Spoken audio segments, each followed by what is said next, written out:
Alors, bonjour à cette capsule de révision portant sur la fonction exponentielle et logarithmique. Alors, on reconnaît d'abord la fonction exponentielle réduite. On a neutralisé et annulé les paramètres b et h en respectant la loi des exposants. Donc, on peut se permettre de travailler avec le modèle a fois c exposant x plus k.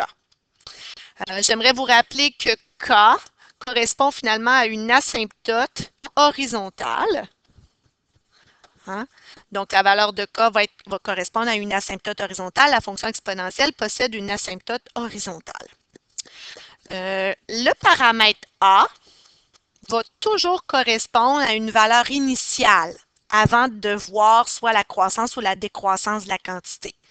Alors, si par exemple, on commence avec 100 bactéries et on observe une croissance, le A pourrait être égal à 100. Attention toutefois, le A correspond à la valeur initiale si toutefois le K est égal à 0. Si notre asymptote est sur l'axe des X, on pourra présumer que le paramètre A est égal finalement à la valeur initiale, à l'ordonnée à l'origine de notre courbe. Maintenant, on avait un peu plus de travail avec le paramètre C qui correspond à un peu la façon dont la variation se passe d'un moment, d'une valeur X à la suivante. Donc, différentes façons d'analyser le paramètre C. Je commence avec des formulations sous forme de mots-clés. Alors, si on parle encore d'une population de bactéries où on dit qu'elle double toutes les semaines, bien alors le C serait égal à 2. Par contre, si je formule de cette façon-là plutôt, puis je dis que la population de bactéries augmente, mais de 10% chaque semaine, alors il faut retenir que C va être égal à, en fait, 1 plus 10%. Pardon. Alors, 1 plus 10%, ça fait 1 plus 0,1. Donc, c'est égal à 1,1. Alors, il faut retenir que l'augmentation, c'est d'abord, on part de 100%, qui est l'équivalent de 1, et on lui ajoute 10%, 10 sur 100 équivaut à 1 dixième. Donc, 100% plus 10%, ça nous donne 110%. Exprimé en décimale, c'est 1,1. Toutefois, si on exprime ça de la façon suivante, puis on te dit que la population va diminuer de 8%, à ce moment-là, notre 100%, on va le soustraire de 8%. Alors, 100%, c'est notre 1. On enlève 8%, ce qui donne 0,92 comme valeur de C. Alors, on remarque que si C est plus grand que 1, ça se réfère à une augmentation, mais si C est plus petit que 1, on observera une diminution. Dans le cas où nos valeurs sont représentées dans une table de valeurs, on peut aussi la décoder de la façon suivante. On s'assure que nos variations sont constantes du côté des X, puis on va regarder la façon dont ça varie ici. Alors ici, on voit que c'est plus 5, ici c'est plus 10. Alors au deuxième niveau, on voit que les variations sont toujours 2 fois plus grandes. Alors, le facteur C correspond à un facteur multiplicatif qu'on retrouve au deuxième niveau. Alors ici, C est égal à 2. Par contre, dans le deuxième exemple, je vous ai fait un exemple où on a des bonds de 2. C'est constant, c'est des bonds de 2. Je regarde la variation, elle est de plus 2 la première fois, de plus 4 la deuxième fois. Donc, les variations sont ici aussi 2 fois plus grandes. Donc, ici aussi, je pourrais dire que notre paramètre est égal à 2, mais attention, c'est C au carré qui est égal à 2. L'exposant de C correspond à la valeur des bonds, des variations de X. Si j'avais des bonds de 4, j'aurais C à la 4. Des bonds de 3, C à la 3. Donc, évidemment, pour trouver la valeur de C, je devrais effectuer la racine carrée. Donc, on obtient un paramètre C égal à racine de 2. Très bien. Alors, c'est la particularité de nos paramètres. Maintenant, pour ce qui est du domaine, ce n'est pas compliqué. Puisqu'on a une asymptote qui est horizontale, ben, il n'obstrue en rien le domaine. Le domaine va rester les réels. Donc, il n'y a aucune restriction lorsqu'on résout en fonction exponentielle. J'ai aucune restriction parce que le domaine, c'est les réels. Il inclut toutes les valeurs de x possibles.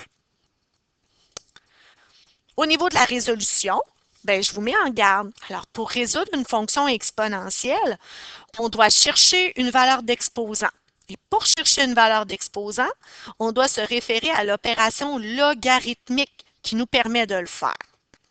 Donc, représentation ici graphique de notre équation. On cherche quand est-ce que cette fonction exponentielle est égale à 5. Donc, on a notre variation croissante exponentielle. J'ai ma constante égale à 5. Alors, ce que je cherche, en fait, c'est le point d'intersection entre les deux, là où ils sont égales. Donc, je cherche cette valeur de x. Alors, comme les autres fonctions, on va isoler notre opération vedette, c'est-à-dire la base et l'exposant. Donc, je divise par 2,5 des deux côtés. J'aurai 1,3 à la x plus 1 est égal à 5 divisé par 2,5, 2. Et lorsque ma base et l'exposant sont isolés, ben, je devrais traduire en mode logarithmique mon expression pour pouvoir trouver la valeur de l'exposant inconnue. Alors, on retient le principe, un exposant, c'est égal à un logarithme. Donc, ici, mon exposant, ben, c'est ce qui est égal à mon logarithme. Alors, mon exposant, c'est égal à un logarithme. Et pour que l'opération logarithmique se fasse, je dois lui donner la valeur de la base, qui est 1,3. Je la mets en indice. Et je la mets au niveau régulier, je mets la valeur de la puissance. Alors, x plus 1 est égal au log à base 1,3 de 2.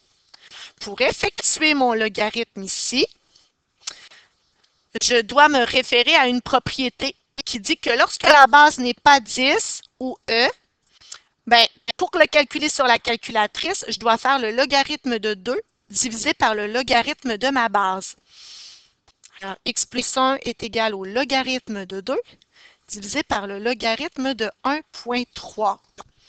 Concrètement, cette division-là donne 2,64 et je finis mon isolement de x et j'obtiens 1,64 comme solution. Aucune restriction, je ne me pose pas la question si je dois la rejeter, si elle respecte mes conditions. Non, puisque le domaine, c'est les réels, je les garde. Je la garde, à moins que le contexte du problème me limite puis m'impose de rejeter cette valeur-là parce qu'elle est hors contexte. Fait que si je me réfère à mon dessin, je vois que le 1,64 est très logique là, dans mon échelle de graphique. Parfait. Ensuite, je vous rappelle que la fonction exponentielle, on l'a aussi beaucoup travaillé dans un contexte financier. Notre fameuse formule y est égale à a fois c à la x peut être tout simplement écrite d'une autre façon en utilisant des symboles, des variables qui ont un peu plus de sens avec le contexte financier. Alors, le y pourrait correspondre à un capital, un montant d'argent qui se cumule. Le a correspond à une quantité d'argent initiale qu'on place ou qu'on veut rembourser.